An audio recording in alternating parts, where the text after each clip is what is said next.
โดยการนิรันดร์เทิน10 นิ้วกราบแนบไตรไหว้สาปารมีธรรมในครูบาอาจารย์พระมหาเถรานุเถระท่านเจ้าคณะพระสังฆาธิการทุกรูปทุกตนขอความสุขความสวัสดี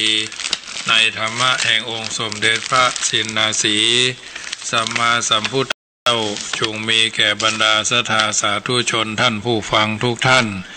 ที่มีโอกาสเปิดเครื่องรับฟังรายการเสียงธรรมก่อนรับตาทั้งสถานีวิทยุเพื่อการศึกษาพระพุทธศาสนาและวัฒนธรรม FM ความถี่ 104.50 เมกะเฮิรตซ์ญาติโยมสาธุชนสามารถติดตามฟังได้ทุกเมื่อค่ำยามแรงของวันเสาร์อาทิตย์จันทร์อังคารพุธพฤหัสศุกร์เมื่อเช้าจันทร์เมื่อเช้าตั้งขึ้น 104.50 ได้ดำเนินรายการโดยอาตมาภาพพระมหาประสิทธมาภินันโทวัดจังกำตำบลมะกอกอำเภอป่าซางจังหวัดลำพูนน้อมนำเอารายการนี้มาสาธยายสาธุยกคือญาติโยมสาธุชนได้ฟังเป็นประจำอ่อนอื่นก็ขออนุโมทนาในจิตใจอันเป็นกุศล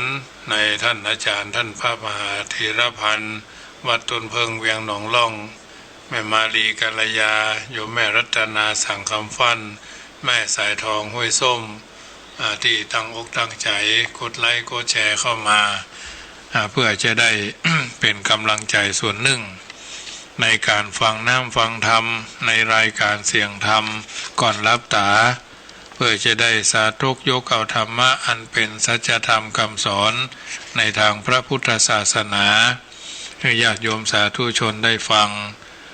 เพราะฉะนั้นน้ำธรรมคำสอนก็ถือว่าเป็นพระศาสนาขององค์สมเด็จพระสัมมาสัมพุทธเจ้า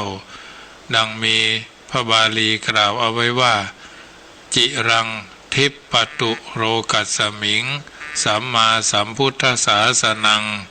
ขอพระศาสนาขององค์สมเด็จพระสัมมาสัมพุทธเจ้าจงเจริญรุ่งเรืองอยู่ในโลกตลอดกาลนานเป็นต้นเพราะฉะนั้นญาติโยมสาธุชนท่านผู้ฟังทั้งหลายเมื่อค่ำยามแรงของวันนี้ก็เป็นเมื่อค่ำยามแรงของวันพุธญาติโยมสาธุชนก็ติดตามฟังได้จะได้น้อมนำเอาเรื่องของชาดกมามาจาให้ญาติโยมได้ฟังที่มาเรื่องของพลังความแค้นละกุติกะชาดกพลังความแค้นถูกอ้างละกุติกะชาดกนี้ถูกอ้างไว้ในธรรมบทภาคที่1ยะมกวักเรื่องโกสัมพีกวัตถุว่าพระพุทธเจ้าทรงปรารภภิกษุเจ้าเมืองโกสัมพีที่ทะเลาะวิวาทกันสาเหตุเพียงเล็กน้อยจนกลายเป็นเรื่องราวบานปลายใหญ่โตน้ำเพิ่งหยดเดียวจึงตัดชาดกนี้ในวัดโคสิตารามเมืองโกสัมพีมีพระที่มีชื่อเสียงอยู่2 รูปคือพระวินัยทรซึ่งเคร่งครัดในพระวินัยกับพระธรรมกถึกซึ่งเป็นนักเทศชื่อดังแต่ละรูปมีพระลูกศิษย์รูปละ500วันหนึ่งพระธรรมกถึกเข้าไปใจห้องน้ำตามปกติแต่เมื่อราดน้ำชำระแล้วเหลือน้ำชำระไว้ในภาชนะซึ่งที่พระวินัยทรกำหนดไว้ว่าฮือเทน้ำฮือมดบ่ฮือเหลือไว้เพื่อบ่ฮือเป็นแหล่งเพาะยุงและเพื่อฮือดูสะอาดต่อมาพระวินัยทรเข้าไปใจห้องน้ำหันน้ำเหลืออยู่ในภาชนะจึงถามพระธรรมกถึกว่าไม่รู้หรือว่าเป็นอาบัติพระธรรมกถึกยอมรับว่าไม่รู้ไม่ได้แกล้งพระวินัยทรก็บอกว่าเมื่อมาหูก็บ่เป็นหยังแต่แทนที่จะเรื่องจะยุติแค่นั้นพระวินัยทรครับไปบอกพระพวกลูกศิษย์ของตนว่าพระธรรมกถึกดีแต่เทศสอนคนอื่นแต่เรื่องแต่แค่เรื่องน้ำล้างส้วมยังบ่หูยังทำผิดเป็นอาบัติได้พวกลูกศิษย์ของพระวินัยทรได้ยินเช่นนั้นจึงไปทูลถากถางหมู่ลูกศิษย์ของพระธรรมกถึกว่า อุปชาของสูของเธอทั้งหลายน่ะบ่ฮู้เรื่องไอ้หยังต้องอาบัติแล้วก็ยังบ่ฮู้แถมฝ่ายพวกลูกศิษย์ของพระธรรมกถึกจึงไปถามพระอุปชาก็จึงบอกว่าพระวินัยทรพูดโกหกกลับกรอกทีแรกว่าเป็นอาบัติแต่ตอนหลังกลับบอกว่าเป็นใช้บ่ได้เรื่องก็เลยบานปลายลูกศิษย์ทั้งสองฝ่ายต่างก็กล่าวหาอุปชาของแถมฝ่ายหนึ่งตามคำของอุปชาของตนเกิดการทะเลาะวิวาท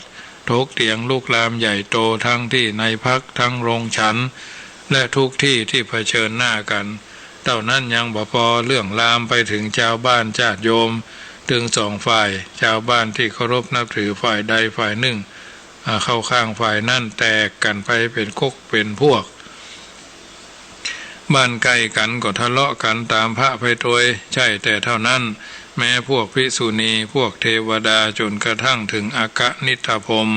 ก็แตกกันเป็นสองฝ่ายไปเรียบร้อยในตอนแรกพระพุทธเจ้าทรงทราบเรื่องจึงส่งพระไปห้ามทัพทั้งสองฝ่ายสองคราสองเตื้อว่าให้พระภิกษุทั้งปวงสามัคคีปองดองกันแต่มีผู้ใดเชื่อฟังบ่ต้องการจะสามัคคีกันในครั้งที่สามทรงสดับว่าพระภิกษุสงฆ์แตกกันแล้วจึงได้เสด็จไปที่เมืองโกสัมพีทรงแสดงโทษของการบหันอาบัติโทษของการทะเลาะวิวาทกันโดยตรัสว่าดูก่อนภิกษุทั้งหลายการทะเลาะวิวาทกันนั้นเป็นบ่อเกิดแห่งความวิบัติเสียหายก็เพราะอาศัยการทะเลาะกันแม่นางนกมูลไถก็สามารถทำให้จ้างสาระสิ้นชีวิตได้ต่อจากนั้นได้ตรัสเล่าชาดกเรื่องนี้ว่าเรื่องนานมาแล้วพระโพธิสัตว์ถือกำเนิดเป็นพญาจ้างสารควบคุมบริวารจำนวนนักหากินอยู่ในป่าหิมพานต์ครั้งนั้นมีนกมูลไทยตัวหนึ่งวางไข่อยู่ริมหนองน้ำซึ่งเป็นทางเดินของโขลงช้างต่อมาไข่แตกฟองออกเป็นตัวนางนกก็ดูแลลูกน้อยเป็นอย่างดีเพื่อรอวันให้ลูกน้อยเติบโตออกไปหากินต่อมาโขลงช้างได้เดินผ่านมานางนกจึงรีบบินไปขอร้องพญาช้างโพธิสัตว์ให้เดินลบไปทางอื่นพญาช้างก็สงเคราะห์ด้วยเมตตาโดยยืนค่อมนกสองแม่ลูกไว้จนโขลงช้างเดินเบียดผ่านไปหมดก่อนจากไปกำชับให้นางนกระวังช้างโทนตัวหนึ่งที่เป็นช้างเกเรดุร้ายบ่เชื่อฟังไผแม้แต่ตนซึ่งเป็นหัวหน้าโขลงต่อมาบ่เมินช้างเกเรตัวนั่นก็เดินมานางนกจึงบินไปดักหน้าขอร้องให้เดินฟังอื่นจะได้บ่ไปย่ำลูกน้อยของตัวแต่ช้างเกเรนั่นดุร้ายบ่ยอมฟังคำขอร้องซ้ำยังกล่าวดูหมิ่นอวดศักดาว่าตัวเป็นนกน้อยขนาดนี้ยังมาทำอวดใหญ่กะเนี่ยข้าเป็นใหญ่กับหูกะเนี่ยตนสามารถเหยียบนกน้อยคือตายนะเช่นนางเป็นเรือนแสนด้วยเท้าซ้ายของข้าเพียงข้างเดียวก็ได้แม้นางนกจะขอร้องอย่างใดก็บ่ฟังทั้งยังเดินดุ่มไปกระทืบลูกนกบนแบกระดินพร้อมทั้งถ่ายอุจจาระปัสสาวะถ่ายขี้ถ่ายเยี่ยวลงแถมนางนกมูลไทยเจ็บใจแค้นนักจึงผูกอาฆาตว่าวันนี้เป็นวันทีของเจ้าแล้วเจ้าจะรู้สึกถึงกำลังของนกน้อยอย่างข้าสู้สะกดกั้นความเสียใจถึงลูกน้อยไว้ผ่านไป2-3 วันก็หาอุบายที่จะกำจัดศัตรูคันกึดได้แล้วก็เริ่มแผนการเริ่มแรกได้เข้าไปรับใช้กาตัวหนึ่งจนกาไว้วางใจแล้วถามความประสงค์ว่าต้องการอะไรยังแม่นกมูลไถนางนกขอให้กาไปจิกตาจ้างโทนเกเรตัวนั้นให้แตก2 ข้างเมื่อการับปากแล้วก็รับใช้ให้แมลงวันฝูงหนึ่งจนสนิทสนมกันแล้วขอร้องให้แมลงวันช่วยไปยอดไข่ขางไปช่วยไข่ขางที่ตาจ้างโทนที่ถูกตาจิกแตก2 ข้างแล้วแมลงวันก็รับปาก จากนั้นก็ไปตีสนิทกับกบแล้วขอร้องกบฮือไปห้องที่ปากเหวลึกเพื่อจะฮือจ้างตาบอดตกเหวตายกบก็รับปากแถมอันเป็นอันเสร็จเรียบร้อยแผนกำจัดจ้างในเบื้องต้นการับปากไว้ก็บินบนเวียนหาจ้างโทนตัวนั้นจนกระทั่งปะแล้วตรงเข้าจิกตาถึงสองข้างจนบอดสนิทแล้วก็บินจากไปจ้างตาบอดนั้นได้รับความเจ็บปวดทรมานอย่างมากทั้งตาก็พอบาหันนะเดินสะเปะสะปะนะไปหันไปนี่จนหันจนนี่ไปเรื่อยๆหาอาหารกินก็บ่ได้เพราะพอบาหันฝ่ายแมลงวันหันเช่นนั้นจึงบินเข้าไปไข่ขางที่ใส่ตาถึงสองข้างของจ้างหลายวันต่อมา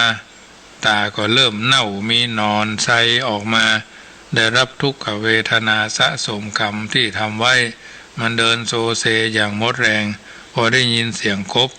ห้องจ้าข้างหน้าก็นึกว่ามีหนองน้ำรีบเดินดุมทางเสียงทำเสียงไปสหายกบ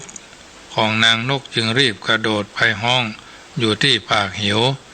จ้างก็ตรงรีเข้าไปตามเสียงพลาดตกลงไปเหวกับต้นไม้และก้อนหินผาสิ้นชีวิตทันทีนางนกมูลไถ่ดีใจที่ได้ชำระแค้นบินลงไปเกาะที่หูช้างแล้วกรอกเสียงลงไปที่หูช้างว่านกน้อยอย่างข้าเอาชนะช้างใหญ่อย่างเจ้าได้เหมือนกันนะนกน้อยอย่างข้าก็เอาชนะช้างใหญ่อย่างเจ้าได้เหมือนกันสาระอัฏฐะจากจาดกเรื่องนี้กล่าวเอาไว้เป็นประการสำคัญว่าคนที่เป็นใหญ่มีอำนาจแต่มัวเมาในอำนาจทุกตำแหน่งทุกแห่งหนทุกภาระที่ได้รับผิดชอบมันแบบเป็นเรื่องจีรังยั่งยืนเต้าใดนักเกิดว่าจะทำมันยังก็ฮื้อได้เพราะมีอำนาจอยู่ในมือมันมีแต่พระเดชแต่ลืมมีพระคุณจึงใช้อำนาจไปในทางที่ผิดย่อมมีสักวันหนึ่งที่จะถูกคนล้อมอำนาจได้เพราะฉะนั้นอำนาจบ่ได้อาจอยู่ข้างหน้าได้ว่าภัยจะใหญ่แค่ไหนก็ล้มได้เมื่อถึงเวลาแม้หากจะบ่มีภัยและกล้ามาล้ม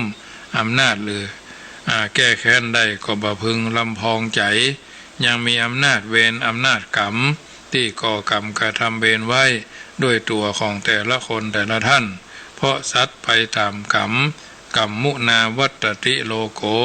สัตว์โลกย่อมเป็นไปตามกรรมมันจะมาล้มแทนพอถึงอย่างใดผู้ทำร้ายคนอื่นไว้ย่อมได้บ่อาจจะหลีกเลี่ยงเวรกรรมไปได้การกระทำที่ลุอำนาจนั้นเป็นการก่อเวรกับตัวเก่าจะมีผลทิศตามตัวมาทุกภพทุกชาติแน่นอนการสร้างเวรต่อกันไว้เป็นการสร้างพันธะหนี้แก่ชีวิตทั้งปัจจุบันและอนาคตซึ่งจะต้องชดใช้กันอยู่ทุกภพทุกชาติจนกว่าจะสิ้นเวรสิ้นกรรมหรืออภัยกันเหมือนเวรของกากับนกเขาเวรของหมีกับไม้สะเคราะห์หรือเวรของหมากับแมวซึ่งเมื่อเผชิญหน้ากันเมื่อใดก็ตรงเข้าห้ำหันกันงกงักเง็กงักงกอยู่เรื่อยนะพออยู่ไหนพิษหัวกันอยู่ไหนมันดึงยังหมากับแมวเนี่ยคนเฒ่าคนแก่เพื่อนจะว่าอย่างนี้พระท่านกล่าวเอาไว้ว่าเวรย่อมไม่ระงับด้วยการไม่จองเวรเป็นต้นแต่ย่อมระงับด้วยการไม่จองเวรนะเวรย่อมไม่ระงับด้วยการจองเวรแต่เวรย่อมระงับด้วยการไม่จองเวรเป็นต้นจึงนำมาเสนอให้ญาติโยมสาธุชนได้ยินได้ฟังเป็นนิทัศนะให้เฮาท่านทั้งหลายได้ฟังแล้วเป็นจะได้พ้องนิทานเรื่องนี้สอนคือเป็นสาระเพราะฉะนั้นเวลามันมีมาหลายธรรมะอย่างอื่นก็เป็นเวลาใช้เวลาประมาณ45นาทีทั้งนี้ทางนั้นญาติโยมสาธุชนได้ยินได้ฟังแล้วก็ถือว่าเป็นอาหารใจเล็กๆน้อยๆเนาะเพื่อเป็นเครื่องประเทืองปัญญาเพิ่มพูนบุญญาราศีส่วนธรรมสวนานิสงส์บุญนั้นเกิดจากการฟังน้ำฟังธรรมประจำเมื่อค่ำยามคืนของวันนี้ ก็พอโอกาสจังหวะเวลาคือญาติโยมได้ยินได้ฟังแล้วก็เป็นตัวอย่างที่ดีในการที่จะดำเนินชีวิตของเฮาท่านทั้งหลายนิทานเรื่องนี้นิทานในธรรมบทชาดกในธรรมบทเป็นอรรถสาระที่ครูบาอาจารย์บัณฑิตผู้รู้เพิ่นกล่าวเอาไว้เป็นหลักสูตรในการที่ศึกษาเราเรียนเขียนอ่านของพระเจ้าพระสงฆ์องค์สามเณรนะเพราะฉะนั้นชาดกก็ดีธรรมบทก็ดีที่กล่าวเอาไว้นี้เป็นส่วนหนึ่งเพิ่มเติมเนื้อหาเพื่อจะได้เป็นเนื้อหาสาระบรรเทาเบาบางตลอดจนเป็นเรื่องที่ทำให้ญาติโยมได้ยินได้ฟังแล้วแก้เครียดเนาะคัมภีร์พระพุทธศาสนาชุดที่หนึ่งซึ่งเป็นชื่อเสียงที่รู้จักกันแพร่หลายควบคู่กับพระไตรปิฎกคัมภีร์วิสุทธิมรรคอรรถสาระเหล่านี้เป็นเรื่องที่กล่าวไว้เพื่อเป็นนิทัศนะตัวอย่างเป็นเครื่องประกอบในการดำเนินชีวิตของเฮาท่านทั้งหลายเป็นลำดับไปดังนั้นค่ำคืนวันนี้อาตมาภาพพระมหาประสิทธมาภินันโทได้น้อมนำเอาสาระอันเป็นอัตประโยชน์เกิดประโยชน์โสติผลจากการฟังให้ญาติโยมได้ยินได้ฟังแล้วใครจะโทรเข้ามาก็โทรได้เนอะที่0861875325 0861875325ปกติเวลามีน้อยเอาธรรมะยาวเฟื้อยไปเลยมันก็ยังว่านะเอาธรรมะสาวทัชาดกมาคือฟังว่าบางคนอยู่ในสังคมมีอำนาจบางทีก็ระดับวัดเนาะระดับวัดอำนาจเจ้าอาวาสบางทีก็มีตำแหน่งสูงขึ้นไปอำนาจเจ้าคณะตำบลอำนาจเจ้าคณะอำเภอจะเป็นชาวบ้านก็อำนาจพ่อหลวงบ้านอำนาจกำนันอำนาจนายกนะบางทีบางครั้งเอาอำนาจมีแต่พระเดชบางทีมันมีพระคุณเมื่ออยู่ในอำนาจนี่เขาก็บางทีก็เหลิงบางทีก็หลงเมื่อมันยังบ่เป็นก็บ่เป็นยังเมื่อเป็นไปแล้วบางเตื้อบางทีบางครั้งก็ทำให้เกิดปัญหาในการดำเนินชีวิตเจริญพรเจริญพรโยมแม่เรนูฟังอยู่เจ้าค่ะฟังอยู่นอกม่วนดีเอาชาดกมาคุยให้ฟังอย่าพรุ่งนี้ฟังอีกเรื่องหนึ่งเนาะแม่เรนูก้อนแก้วอันนี้ก็ฟังประจำมันมีน้อยก็เพิ่มเติมเอาอรรถสาระประคับประคองญาติโยมเนอะญาติโยมโยมแม่โยมพ่อโยมอ้ายโยมลุงทั้งหลายอยู่ในโทรเข้ามาเนอะเวลามีน้อย10 กว่านาทีเนี่ยโทรเข้ามาได้ช่วยกันเป็นกำลังใจอยู่ตั้งไหนฝนตกก็เนาะ1 เสียง1 สาย1ศรัทธาทุ่ม3 นาทีถึง2 ทุ่มเนี่ยญาติโยมอันนี้เป็นรายการเสียงธรรมก่อนรับตาวันตะคืนนี่เป็นวันอังคารนี่ยาวแต่ตะคืนนี่ออกรายการได้น้อยเพราะว่าเดินทางไปเทศนาธรรมงานบำเพ็ญกุศลศพที่อันในบ้านพระปัตตาผ้าใกล้ๆกันได้เป็นโยมอุปถากวันพุธนี่ก็จะมีการชาปนกิจละก็ขออนุโมทนากับโยมเรนูสันติวงศ์เนอะเพิ่นส่งหน้ากากอนามัยมาถวายจำนวน10 ชุดนะถวายพระเจ้าประสงค์บ่ฮู้ว่าตังใดเนอะหมายเลข216คลองจันทน์วนกรุงเทพฯนะเรนูสันติวงศ์วานเพิ่นส่งเข้ามาก็รับไว้เป็นที่เรียบร้อยถวายพระถวายเนรเรียบร้อยแล้วเนอะญาติโยมทางนี้ทางนั้นก็ถือว่าแจกกันไปพระเนรข้างวัดพระเนรในวัดอันนี้ก็แจกกันไปได้หลายช่วงนี้ก็ถือว่าเฮาฮื้อกำลังใจซึ่งกันและกันบ้านเหนือบ้านใต้วัดเหนือวัดใต้ในการที่จะดำเนินชีวิตคนเฮาญาติโยมสาธุชนมีคนเก่งด้วยกันคนเฮามีความเก่งด้วยกันทั้งนั้นนะต่างแต่จะเก่งนักเก่งน้อยและเก่งหลายอย่างน้อยกว่าอย่างน้อยอย่างกว่ากันเท่าอันคนเก่งของความเก่งของคนเฮานี่แหละทำให้เฮามีชีวิตอยู่รอดได้เพราะใจความเก่งของตนประกอบอาชีพประกอบการงานหาเลี้ยงชีพตัวและครอบครัวไผ่เก่งนักคนนั้นก็ได้กล้าตอบแทนหลายโทรเข้ามาได้เนอะญาติโยมถ้าจะโทรมาอดกันอดทนกันได้เจริญพรมาสาเจ้าว่าจะได้แม่มาลีก็เป็นกำลังใจเนอะพอดีช่วงนี้มาได้ไปทำบุญ อจวนกันไว้แล้วถ้ามันแถมซักพอวัน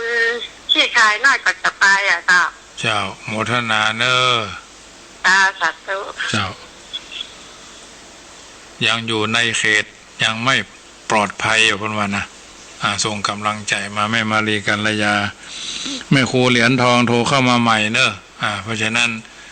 ไปตรวยคือมันแบบเดี๋ยวมันก็จะขาดตอนไปเนาะทุ่ม 47นะญาติโยม2 ทุ่มก็จบข่าวไปเลยเนอะญาติโยมก็โทรเข้ามาคนเก่งมีมากนะแต่คนดีมีน้อยเจริญพรแม่บัวพัดเป็นกำลังใจท่านเด้อถ้าว่าลูกมันจะไปท่านบุญท่านเจ้าโมทนาพระเจ้าโมทนาแม่บัวพัดเพียงคุมกามพี่น้องเมืองลี้แต่ไปอยู่เชียงใหม่ก็เติงหาบ้านไปไม่ได้นะอย่างว่านะมันอยู่ในเขตเนาะคนเมืองนอกก็มาบ่ได้ยังหันข่าวหันคลิปหันข่าวเพิ่นว่ามาจากอินเดียนะเพิ่นอยากไปไหว้ทางพุทธมณฑลไว้นี่ถึงแม่ชีถึงพระเจ้าพระสงฆ์นะที่เดินทางกลับไปจากการปฏิบัติธรรมก็แล้วแต่นะญาติโยมเฮาบ่มีโอกาสถ้าบ่มีจังหวะไปก็บ่เป็นหยังก็ส่งกำลังใจซึ่งกันและกันไปเนาะคนละเล็กคนละน้อยคนละนิดคนละหน่อยร่วมด้วยช่วยกันคนเก่งมีมากญาติโยมคนเก่งกับคนเด่นกับคนเก่งนี่นะคนสังคมนี่ก็เปเลอะอยากมากมายแต่คนดีมีน้อยเนาะคนดีก็เครื่องหมายมีเครื่องหมายบ่งบอกคือความกตัญญูฉันใดคนเก่งก็มีเครื่องหมายบ่งบอกฉันนั้นเครื่องหมายคนเก่งก็คือศิลปะห้องเพลงเก่งเล่นเกมเก่งซอเก่งเนี่ยเพราะฉะนั้นคนเก่งนี่เพิ่นถึงพับเป๊บแก้ไขสถานการณ์เก่งบริหารราชการราชกิจเก่งเนี่ยนะคนดีก็คือสังคมก็ต้องการทุกยุคทุกสมัยนะคำว่าศิลปะพจนานุกรมท่านให้ความหมายไว้ได้แก่การแสดงออกมาใจคือปรากฏขึ้นมาได้ด้วยความอย่างงดงามน่าชื่นชมเกิดอารมณ์สะเทือนใจที่แปลอย่างนักวิชาการเขาแปลกันว่า